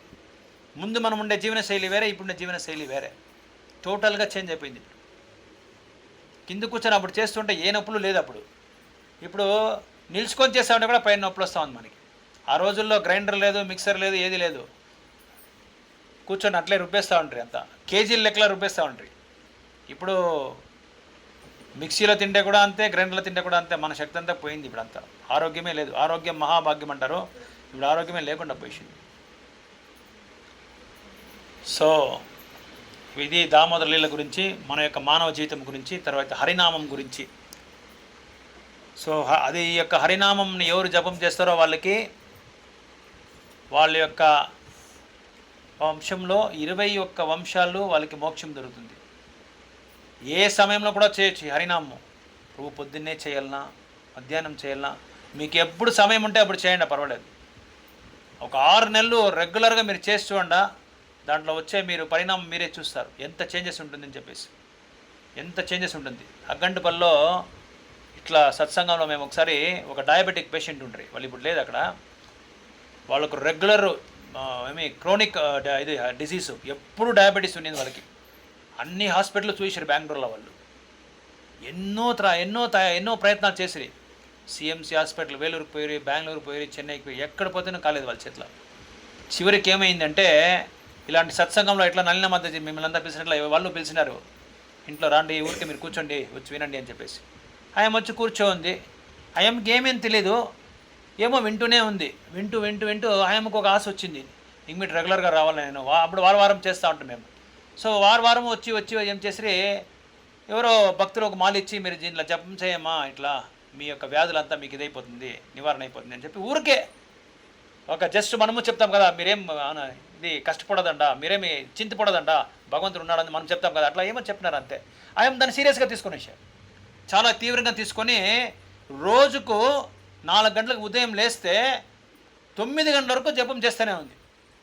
హరే కృష్ణ కృష్ణ కృష్ణ హరే హరే, హరే రామ రామ రామ హరే హరే. ఇలా 4 సంవత్సరాలు చేసింది. 4 సంవత్సరాలు. 450 ఉండింది షుగర్, 350కి వచ్చేసింది. తర్వాత ఇంక 2 సంవత్సరాల తర్వాత ఆమె ఏం చేసిందంటే మార్నింగ్ వంట చేసేది ఒకటి వదిలేసి ఇంక అన్నీ 3 పొద్దులు వంట చేసి మిగిలిన సమయం అంతా ఇదే భగవంతుని నామమే. కీర్తనీయ సదాహరి నామం చేస్తూ చేస్తూ చేస్తూ 250కి వచ్చేసింది. 6 సంవత్సరాలు 250కి వచ్చేసింది. ఎంత పెద్ద సాధన చూడండి. మన చేతిలో అవుతుంది, అట్లా చేసాక అయ్యలేదు మన చేతిలో. 250కి వచ్చేసింది, 150కి వచ్చేసింది. తర్వాత ఆమె డయాబెటీస్ అంతా వెళ్ళిపోయింది, మాత్రలు తీసుకునేది స్టాప్ చేసేసింది. ఇది జస్ట్ కట్టు కథ కాదు, మిమ్మల్ని ఏమో నమ్మాలా మీకు నమ్మకము సృష్టి చేయాలని చెప్పి ఒక దీనితో నేను చెప్తాలేదు. ఇది ఆయమ్మే వచ్చి చెప్పింది, ఒక క్లాస్లో నిలుచుకోవచ్చు అందరికీ చెప్పింది, మీరు నామం చెప్పండి, నామం చేయండి అని చెప్పేసి. ఎందుకు చెప్తున్నా అంటే కలియుగంలో ఏ భక్తి మార్గంతో మనం చేస్తే కూడా మన యొక్క కష్టాలు నివారణ అయ్యలేదు. భగవంతుడు ఏం చెప్పారంటే నా నామం ఒక్కటే శ్రేష్టమైన నా నామం చేస్తేనే మీ అన్ని కష్టాలకి నివారణ అయ్యేదని చెప్తున్నారు. సో దానికోసము ఈ యొక్క నామాన్ని ఎవరైనా చేయొచ్చు, ఎప్పుడైనా చేయొచ్చు. ఇంకోటి ఉద్దేశం లేకుండా కూడా మనం భగవంతుని నామం చెప్పొచ్చు. మనం నామం చెప్తున్నాము, అయితే మనకు ఉద్దేశం లేదు, చెప్పాలనే ఉద్దేశం ఏం లేదు, తప్పులు చెప్తున్నాము. ఇప్పుడు ఒక ఫారెనర్ ఏం చేస్తాడంటే ఈ కలంగరి పండు వాటర్ మెలన్ అంటాం కదా, ఆ వాటర్ మెలన్ తింటూ ఉన్నాడు ఫారిన్ కంట్రీలో. తింటూ ఉంటే అది పెద్ద పీస్ని తీసుకొని దాన్ని కట్ చేసి అర్థం తిన్న తర్వాత ఇంకో సగం తీసుకుంటామని చెప్పి ఇట్లా తినేకపోయినప్పుడు అర్థం వచ్చి ఆ డస్ట్బిన్లో పడిపోయింది, చెత్తకుండలో పడిపోయింది. చెత్తకుండలో పడే ఆ వాటర్ మెలన్ని, ఆ కలంగరి పండుని తీసేకపోయినప్పుడు ఆ చెత్తకుండని ఇంకా ఆ కలంగరి పండు వచ్చింది. తర్వాత ఒక భగవద్గీత బుక్, చినిగిపోయిన భగవద్గీత బుక్ వచ్చింది. ఇదే బుక్కే చూడండి, ఇది భగవద్గీత యథాతథం. ఫారిన్ కంట్రీలా, ఇక్కడ కాదు, మన ఇండియాలో కాదు. అది తీసుకొని అతను ఏం చేశాడంటే ఎవరు వీడు ఈ బుక్ని ఎవరు ఇక్కడ పారేసినాడు అని చెప్పేసి దాన్ని అంతా శుభ్రం చేసి ఇంటికి ఎత్తుకొని పోయి అంతా చదివేసి ఈ ఫస్ట్ పేజ్లో మహామంత్రం ఉంది, హరే కృష్ణ మహామంత్రము. వానికి హరే కృష్ణ మంత్రం చెప్పేదని కూడా వచ్చలేదు, ప్రొనౌన్సియేషన్ కూడా చేసేకి వచ్చలేదు. ఫారిన్ కంట్రీలో తెలుసు కదా, హరేగే hair Krishna hair Krishna, hair అంటే వెంట్రుకలు, హేర్ కృష్ణ అని చెప్పి దాన్ని చదివినాడు. సో చదివితేనే ఏమైంది, లాస్ట్ పేజ్లో మా యొక్క అడ్రస్ ఉంటుంది, ఆయా టెంపుల్ది అడ్రస్ ఉంటుంది. అక్కడ పోయి అడిగినాడు, చూడండి ఎవరో మీ అడ్రస్ రాసినాడు, ఈ పుస్తకం వచ్చి చెత్తకుండా ఉన్నింది అని చెప్పినప్పుడు నీకేం కావాలప్ప, ఏమీలే ఈ మంత్రం నేను ఒక 30 రోజులు నేను చెప్పినాను, నా దగ్గర నాలోనే ఏదో ఒక మార్పు కనబడింది, నాలో ఒక మార్పు కనబడింది, నా హృదయంలో ఎప్పుడు లేని సంతోషం నాకు దొరుకుతుంది, నేను అనుభవించడానికి నాకు తెలుస్తుంది, నేను ఎక్స్పీరియన్స్ అవుతా ఉన్నాను, చాలా ఎప్పుడు లేని సంతోషం ఉంది, చాలా ఉల్లాసంగా ఉంది. తర్వాత బాడీ వెయిట్ అంతా నాకు తక్కువైపోయింది, ముందు మాదిరిగా నేను ఒక సోమరితనంగా లేదు, చాలా యాక్టివ్గా ఉన్నాను, ఏదో ఒక చేయాలి అనిపిస్తూ ఉంది, నాకు ఏదో ఒక గురి ఉన్నట్లు నాకు కనబడుతూ ఉంది అని చెప్పి తన యొక్క మార్పుల గురించి అంతా చెప్పినాడు. చెప్పిన తక్షణమే వాళ్ళ భక్తులు చెప్పి మీ మంత్రాన్ని మీరు చెప్పండి డైలీ ప్రతిరోజు. ఆయనకి ఆ మంత్రం చెప్పడానికి కూడా ఉచ్చారణ కూడా రాలేదు ఆయనకి. హేర్ అంటాడు, హరేకి హేర్ అంటాడు.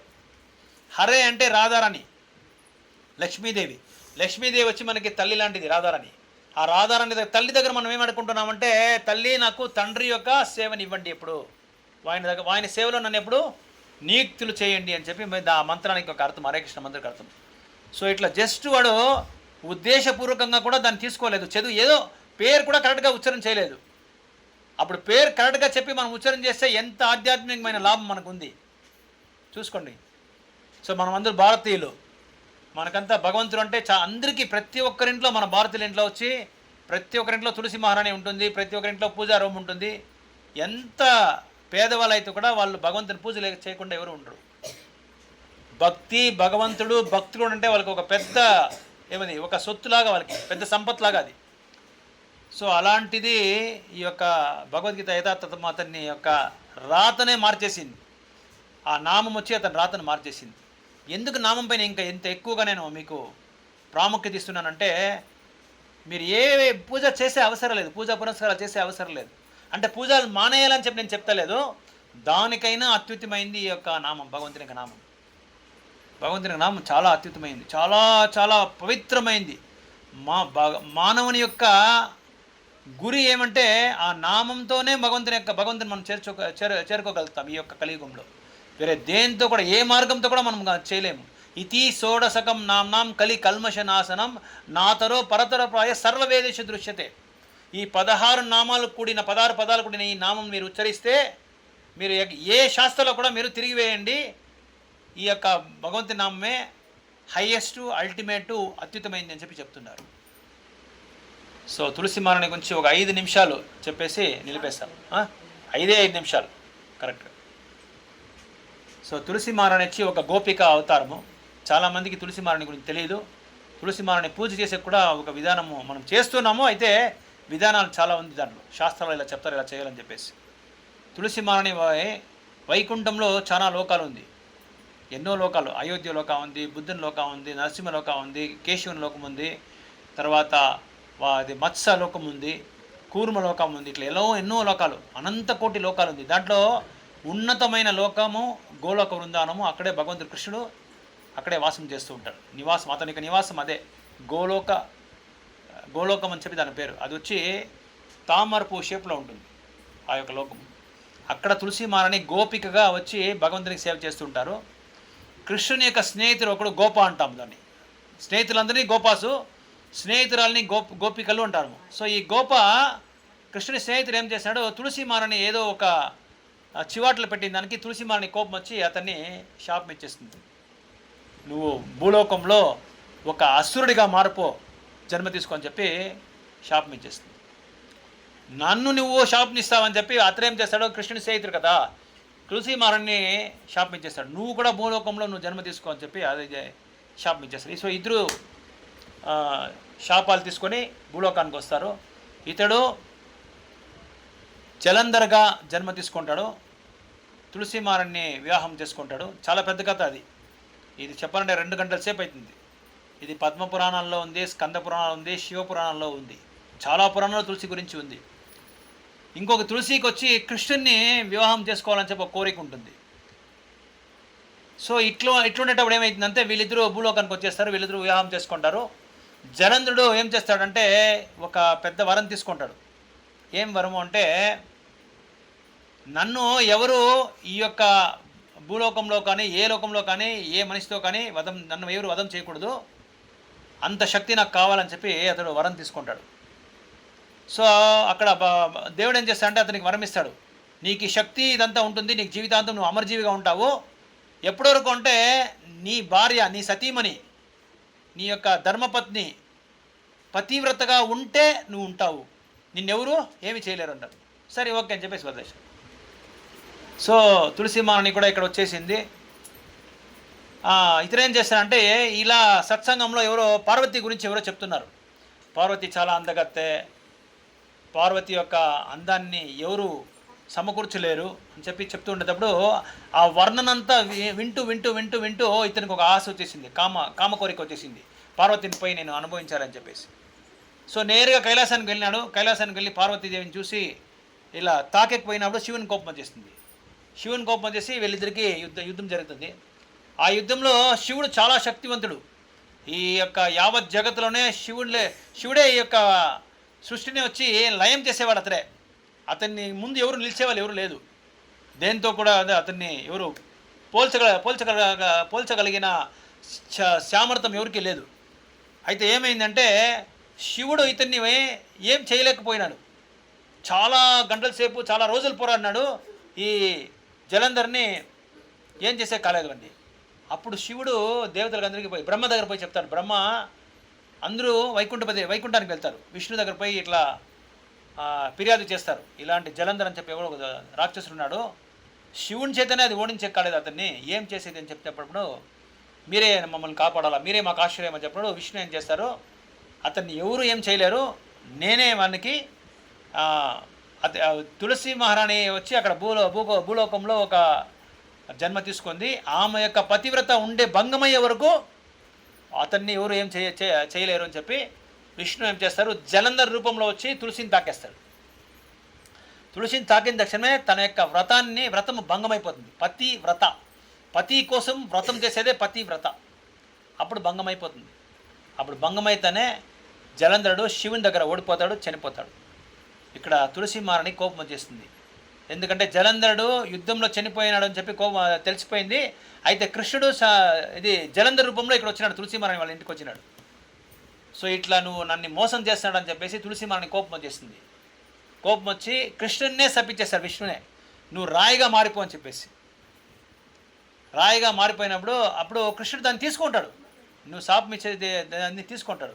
ఎందుకంటే తులసి మహారాణికి అంత పవిత్రమైన భక్తురాలు ఆమె, చాలా ప్రియురాలు ఆమె. ఇచ్చండి, అంత ప్రియురాలు. ఆఫర్ ఎత్తుకోండా జగదలక్ష్మి మీద இல்லையா வாங்க மாதாஜி, கொஞ்சம் வழி விடுங்க, போக ஆஃபர் பண்ணுங்க.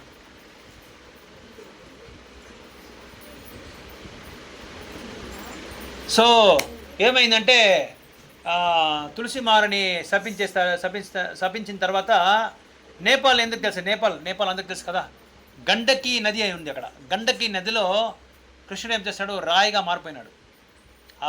శాలిగ్రామ్ శిల, మీకు అందరికీ శాలిగ్రామ్ అందరికి తెలుసు అనుకుంటాను, రాయి మాదిరిగా ఉంటుంది. అయితే భగవంతునికి దానికి ఏ వ్యత్యాసము లేదు. ఈ శాలిగ్రామ్ శిలలో వచ్చి వేరే వేరే రూపాలు ఉంటుంది, చక్ర రూపము, సుదర్శన చక్రము, నరసింహ శాలిగ్రాము, వేరే వేరే శాలిగ్రామ్ శిల ఉంది. ఇది ఎవరంటే చిన్న పురుగులు దాన్ని డ్రా చేస్తుంది. ఎవరు ఆ పురుగులు అంటే బ్రహ్మ వచ్చి ఆ యొక్క గుర్తులనంతా డ్రా చేస్తారు. నరసింహన యొక్క శాలిగ్రాము, తులసి శాలిగ్రాము, ఇట్లా అతడే వచ్చి ఇది పురుగుగా వచ్చి దాన్ని అంతా రాస్తాడు. ఆ యొక్క శాలిగ్రామ్స్లో ఎక్కడ దొరుకుతుందంటే మనకి గండకీ ఇలా దొరుకుతుంది. కృష్ణుడు ఏం చేస్తాడు, నన్నే నువ్వు శపిస్తావని చెప్పి నువ్వు తులసి చెట్టుగా మారిపో అని చెప్పి అతను శపించేస్తాడు. సో తులసి మారని 60,000 సంవత్సరాలు తపస్సు చేస్తుందంట దీన్ని ముందు జనంలో. ఏమిటికి? కృష్ణుడిని భర్తగా పొందడానికి. అందుకే కృష్ణుడు ఏం చేస్తాడు, తులసి నీ యొక్క ఆకులు లేకుండా, నువ్వు లేకుండా నేను ఏ ఆహారాన్ని నేను తీసుకోను. తర్వాత నా శరీరాన్ని నీ యొక్క తులసి ఆకులతోనే అందరూ ఏం చేస్తారు, శృంగారం చేస్తారు నన్ను అని చెప్పి తులసి మహారాణికి అంత పెద్ద స్థాయిని భగవంతుడు ఇచ్చేస్తాడు. అందుకే ప్రతి ఒక్కరింట్లోనే తులసి మహారాణి ఉండాలా, తులసి చెట్టు ఉండాలా. తులసి మహారాణిని ప్రతిరోజు మనము ధూప దీప పుష్పాలతో మనము 7 సార్లు అర్చన చేయాలి, భగవంతునికి ఆరతి చేయాలి. 4 సార్లు మనం ప్రదక్షిణం చేయాలా. తులసి మహారాణికి 4 సార్లు మనం నీళ్ళు కూడా వాళ్ళకి నీళ్ళు 3 సార్లు మనం 3 టైమ్స్ మనము భగవంతునికి నీళ్ళు ఆఫర్ చేయాలి, తులసి మహారాణికి ఆఫర్ చేయాలి. సో ఇది తులసి మహారాణి యొక్క కథ. ఇంకా చాలా పెద్దగా ఉంది అది చెప్పడానికి 2 గంటల సేపు అవుతుంది. ఈరోజు టైం అయిపోయింది మీకు అందరికీ. నళిని మాత చాలు అని చెప్పేసి దానికి నేను స్టాప్ చేసింది. మీకు కూడా కాళ్ళ నొప్పులు మోకాళ్ళ నొప్పులు అంతా స్టార్ట్ అయిపోయింది పాపం దానికి. సో మీకు ఇలాంటి సత్సంగము వారము కావాలంటే మీ యొక్క ఇంట్లోనే, మీ యొక్క ఇంటి సమీపంలో ఎవరైనా ఒక ఇంట్లో మీరు సెలెక్ట్ చేసుకోండా, లేకపోతే నళినా మాతాజీ వాళ్ళ ఇంట్లో సెలెక్ట్ చేస్తేనే పర్వాలేదు. లేకపోతే మీ ఇంట్లోనే ఎక్కడైనా మాకు అక్కడ చాలామంది వస్తారు ప్రభు అంటే మేము అక్కడే వచ్చి మీకు ఎలా భక్తి చేయాలా, కలియుగంలో మనం ఏం చేయాలా, భగవంతుడు మన ఇంకా ఏం ఎదురు చూస్తాడో, మనం భక్తి చేస్తే మనకేం లాభాలు ఉంది, మనకేం నష్టం ఉంది, జన్మ మృత్యు జరావది 4 సమస్యలు మనకు ఉండేది. జిఎస్టీనో, ఇన్కమ్ ట్యాక్సో, ప్రాపర్టీ ట్యాక్సో, వాటర్ ట్యాక్సో, ఇదంతా మనకు సమస్యలే కాదు. EB bill, electricity bill, college bill, school bill, ఇదంతా మనకు సమస్యే కాదు. ఈ 4 మనము జయించామంటే జీవితంలో అన్నీ జన్మించేస్తాం, అన్నీ జయించవచ్చు. అది జయించాలంటే మనకి భగవంతుని నామం ఒకటే. ఆ నామంతో మనం భగవంతునితో గారు మనం వెళ్ళిపోవచ్చు. ఈ నామం చెప్తా మనకు భగవంతుడు ఏం చేస్తారంటే, ఎట్లు ప్రభు నామం చెప్తే ఏమి జిఎస్టీ వచ్చి కృష్ణుడు కడతాడా, ఇన్కమ్ ట్యాక్స్ కృష్ణుడు కడతాడా, కాలేజ్ ఫీజు కృష్ణుడు కడతాడా అంటే లేదు. ఏ సమస్యలు వస్తే కూడా దానికి భరించడానికి ఒక శక్తి మనకి భగవంతుడు ఇస్తాడు, ఆ జ్ఞానం మనకిస్తాడు, ఆ తెలివి మనకిస్తాడు. దాంతో మనం ఏం చేయొచ్చు, దాన్ని ఎట్లా సరిదిద్దుకోవాలో మనం అట్లా పరిష్కారం మనం చేసుకోవచ్చు. సో మొదటి మెట్టు భక్తి సేవకు కలియుగంలో ఏది? హరినామ జపం, భగవంతుని యొక్క నామంతో మనం దేనైనా గెలియచ్చు, ఎవరినైనా గెలియచ్చు. అయితే నమ్మకంతో చేయాలి. నమ్మకం లేకపోతే, ఇప్పుడు మనము బస్సులో పోతా ఉన్నాం, డ్రైవర్ కూర్చోన్నాడు, బస్ డ్రైవరు, ఏదో ట్రైన్లో పోతా ఉన్నాము, ట్రైన్ డ్రైవర్ ఉన్నాడు, ఫ్లైట్లో పోతాం, ఒక పైలట్ ఉన్నాడు, మన దగ్గర ఇంట్లో మైక్ ఎత్తుకోపోయి, என்ன సార్ నేను ఎత్తన వర్షం సర్వీస్ అయ్యారు, ఎన్ని సంవత్సరాలు మీకు సర్వీస్ అయింది, నేను కూర్చోవచ్చా, నన్ను సేఫ్గా మీరు పోయి ఇస్తారా అని చెప్పి మనం అడగకైతుందా? ఒక నమ్మకం అంతే. ఆ నమ్మకంతో మనం ఏం చేస్తాం, కూర్చుంటాం. అదేలాగానే అతనిపైనే నమ్మకం పెట్టేటప్పుడు భగవంతునికి నామం పైన నమ్మకం పెట్టగల చేట్లా ఎన్నో పెద్ద పెద్ద ఋషులు, మునివరులు, భక్తులు అందరూ భగవంతుని యొక్క పాదాన్ని చేరుకున్నారు నామం చెప్పి. ఇక్కడే పెట్టండి, పర్వాలేదు. ఇక్కడే పెట్టి దాన్ని ఒకటి ఓపెన్ చేసి దానిపైన చూసివేయండి. సో అందరికీ చాలా చాలా ధన్యవాదాలు, సంతోషము. నాకు రియల్గా ఈరోజు దేవాలయంలో ఉన్నట్లుంది. ఇంతమంది వచ్చి భగవంతుని యొక్క ఆ కృష్ణ కథను వినాలా, ఇంత శ్రద్ధగా వింటున్నారంటే యశోద మాతాజీ యొక్క భక్తురాలు మీరందరూ చెప్పి నాకు కనబడుతూ ఉంది. ఇప్పుడు చాలా శ్రద్ధగా నా యొక్క మాటలంతా భరించుకొని మీరు ఇంతసేపు కూర్చున్నారంటే చాలా చాలా ధన్యవాదాలు మీకు. సో ఒక 5 నిమిషాలు నైవేద్యం అయ్యే వరకు మనము భగవంతునికి నామాన్ని జపిస్తూ ఉంటాం. ఓకే. హరే కృష్ణ కృష్ణ కృష్ణ హరే హరే, హరే రామ రామ రామ హరే హరే, హరే కృష్ణ కృష్ణ కృష్ణ హరే హరే, హరే రామ రామ రామ హరే హరే, హరే కృష్ణ కృష్ణ కృష్ణ హరే హరే, హరే రామ రామ రామ హరే హరే, హరే కృష్ణ కృష్ణ కృష్ణ హరే హరే, హరే రామ రామ రామ హరే హరే, హరే కృష్ణ కృష్ణ కృష్ణ హరే హరే, హరే రామ రామ రామ హరే హరే, హరే కృష్ణ కృష్ణ కృష్ణ హరే హరే, హరే రామ రామ రామ హరే హరే. दामोदर मास की जय, दामोदर भगवान की जय, यशोदा दामोदर भगवान की जय, कलियुग पावन हरिनाम संकीर्तन महायज्ञ की जय, अनंत कोटि वैष्णव वृंद की जय, गौर प्रेमानंदे. 1 గంట 16 నిమిషాలైంది. కొంచెం కూడా మీరు ఏ ఒక్క చెదరకుండా ఒకే శ్రద్ధతో బాగా వినింటారు. 1 గంట 16 నిమిషాలైంది. నేను కూడా మీ దిశలో ఉన్నప్పుడు 10 నిమిషాలు కూడా నా చేతిలో కూర్చోనకైతే ఉండలే, లేసి పరపడిస్తాను. మీరు అంత శ్రద్ధగా బాగా వినింటారు. అవునవును. ఆ పండ్రాపూర్లోనూ అంతే. పండ్రాపూర్లో తొలి ఏకాదశి వచ్చేటప్పుడు కొన్ని కిలోమీటర్లు నడుస్తారు. కొన్ని కిలోమీటర్లు తలపైన పెట్టుకొని నామ సంకీర్తనతో పోతారు. పాండురంగ విఠల పండరీనాథ విఠల, పాండురంగ విఠల పండరీనాథ విఠల, పాండురంగ విఠల పాండురంగ విఠల పాండురంగ విఠల పాండురంగ విఠల, పండరీనాథ విఠల పండరీనాథ విఠల, పాండురంగ విఠల పాండురంగ విఠల పాండురంగ విఠల విఠల విఠల విఠల విఠల. సో తొలి ఏకాదశి వస్తే కొన్ని కిలోమీటర్లు, 300 కిలోమీటర్లు 400 కిలోమీటర్లు నడుచుకొని తులసి మహారాణి తలపైన పెట్టుకొని పోతూ ఉంటారు. నిన్న మా భక్తుల ఇంట్లో తులసి మహారాణికి శాలిగ్రామ్ శిలకి వివాహం చేస్తుంది. ఆ మాతాజీ వాళ్ళ ఇంట్లో, గీతా మాతాజీ వాళ్ళ ఇంట్లో. చాలా బాగుండింది. మిమ్మల్ని అందరినీ పిలాలనుకోండి. అయితే మాకు చాలా అది షార్ట్ టైంలో మేము ఇచ్చేస్తాం. నెక్స్ట్ టైము దేవాలయంలో చేస్తామనుకున్నాం. మీరు అందరి యొక్క సహకారం ఇస్తే మనం దేవాలయంలోనే చేయొచ్చు. ఎట్లా కళ్యాణం చేసేది అని చెప్పి మీకు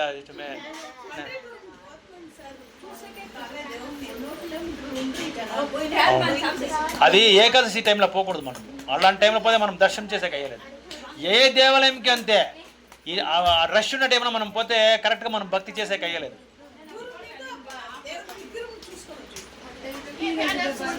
ఫ్యాన్ ఆఫ్ చేయండి. ఇది దామోదర, ఇది పూజ ఆరతి చేసే మాతాజీ. స్విచ్ ఆఫ్ పడండి, స్విచ్ ఆఫ్ పడండి. ఓకే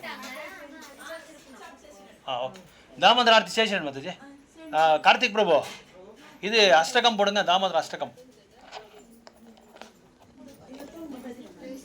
ఒక్కొక్కరే చేయండి, ఒక్కొక్కరు అట్లా లేసి తెస్తా ఉండ. అందరూ నేర్చుకోండి కొంచెము. ఇది బ్లడ్ సర్క్యులేషన్ బాగా. కానీ లేసేటప్పుడు ఏమంటారు? అయ్యో అప్ప అమ్మ అంటారా? ఏమంటారు? లేసేటప్పుడు ఏమంటారు? కృష్ణ